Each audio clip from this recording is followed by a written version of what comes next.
We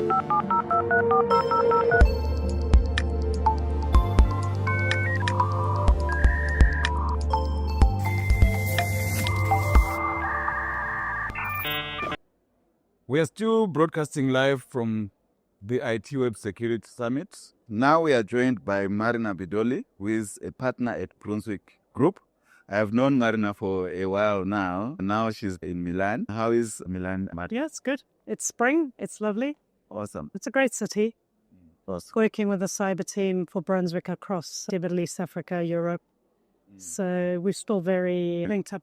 Can you just give us some highlights on what was the discussion about? Yeah, it was a fireside chat with CISOs, who are the heroes, really, of cyber protection, cyber breaches. These are the unsung heroes, I would say. On my panel, I had Zaid Parak from Discovery. So we had private sector, public sector, critical national infrastructure, obviously with ESCOM. Carissa Varma from Microsoft, but she'd had previous roles with Vodacom and others. And Itumeleng Mahati from Nedbank. It was a good discussion, I must say. And it was nice having 3 women on the panel because we spoke a little bit about skills and I think the importance of role models and also how the role of CISOs has changed with AI, but also that you can't just be a deep technical expert because you need to speak the language of boards and of executives so that you can actually get the messages across. So, I mean, Carissa was talking about one of the breach they helped with and what Microsoft has got, which I thought was quite interesting. They've got deputy CISOs at Microsoft that buddy up with the corporates. She was speaking to executives at one of the corporates that had been breached. And the first time he'd had a cybersecurity discussion was with Microsoft, which is too late, really, actually. So you would have hoped that somebody had raised that in the organization before. So I'm sure you've seen that as well. The big corporates are well prepared, as much as they can be. Mm-hmm. Yeah, thanks a lot, Marina. Brunswick, you are involved in communications. I have dealt with you before and some cyber breaches. How difficult is it to convey, a cyber breach to the public?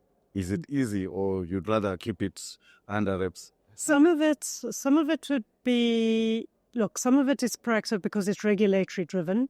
Okay. And then you've got to inform the affected clients and affected customers. Sometimes the breach is immediately public, in which case you'd go proactively with journalists. I think the difficulty, as you know, is that the corporates don't know what they don't know. So it's difficult to say anything in the early days. We help them with crafting what they want to say. We align with the lawyers. We make sure that they aligned with what they're saying to the regulators because you've got to be saying the same thing to everyone. The affected parties are the most important that they get to immediately. And we worked on a breach some years ago where the threat actor was very proactive, you'll recall. Yes. And was actually not telling the complete truth. And that was complicated and difficult. And that's the role we would play, to try and speak with our colleagues and friends in media and fully understanding that we're representing a corporate that's trying to understand what happened in a difficult situation. Some breaches are very, very severe, as you know. Yes. Have you ever encountered a situation whereby a company is willing to pay maybe a ransom? That will be... They don't often tell us. We prefer not to know. That's often dealt with in a very small little group of people. There are those that come out immediately and say we won't pay the ransom because it encourages the threat actors to, once they know you've paid, then they'll come back. Yes. It depends how severe it is. If you're talking about people's lives or if you're talking about a major ransomware attack where your systems are down, those are decisions that boards need to weigh up the pros and cons. And also if you're dealing with sanctioned parties, you don't know, right? You're dealing with threat actors, you don't very often know who they are. Yes. But in terms of the Foreign Corrupt Practices Act and so on, it can be difficult. Always remember the Colonial Pipeline story, which we weren't involved with, but they called the FBI immediately. And the FBI helped them with that ransom negotiation. And I think they paid and managed to get some money back.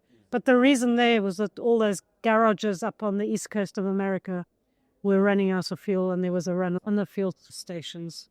Okay. So what would you say are some of the mistakes that organizations made, maybe communication mistakes? Yeah. Let's say there's a data breach. What would you say? Sometimes they go out too confidently. They say too much and then they need to backtrack. I think that creates less trust with your stakeholders. They haven't prepared beforehand for what's going to happen.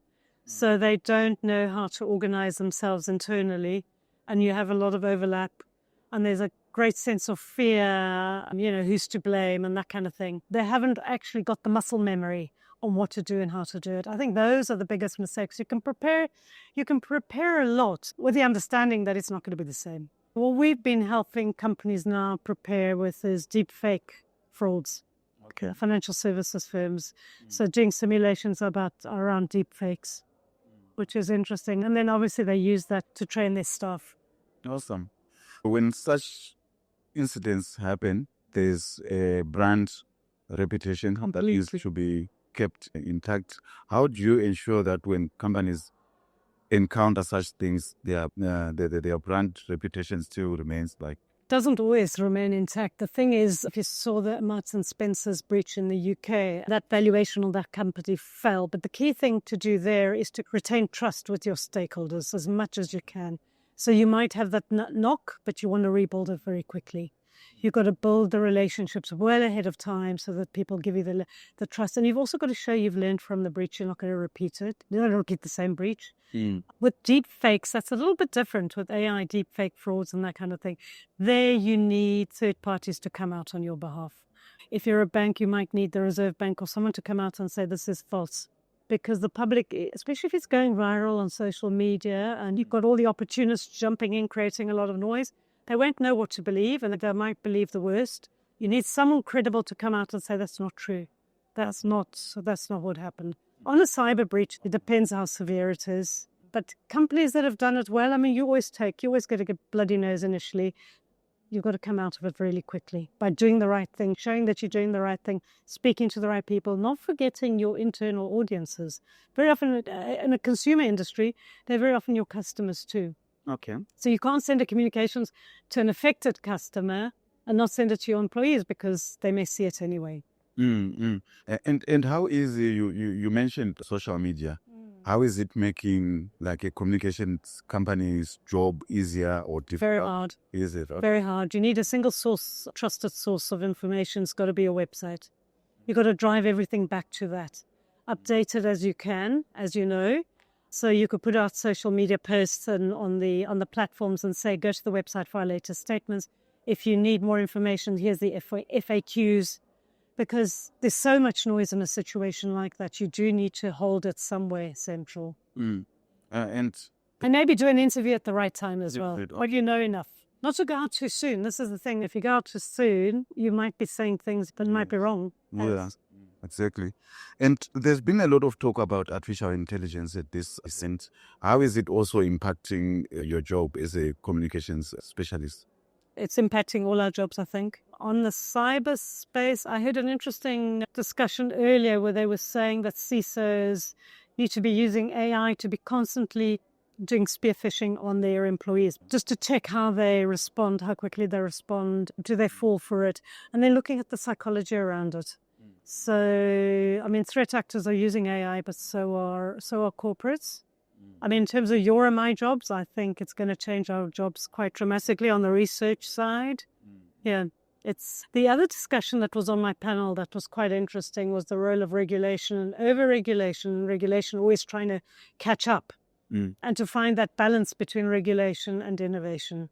Okay. Which is not just going back to where I come from, where I'm based at the moment in Italy. In Europe, there's always the criticism that the regulatory aspects are too onerous, whereas in the US, it's very much innovation first. I think there's this debate happening around the world. Christoph, thank you so much, all right. Marina. Nice to see you again. I enjoyed when are you catching up? I'm often here, so we'll do a coffee soon. Definitely. I'll come and see the team at ITWeb. And well done to ITWeb for this fabulous conference. It just gets better and better every year, I think, and more relevant. So well done. Thank you. Thank you so much. All right. Bye.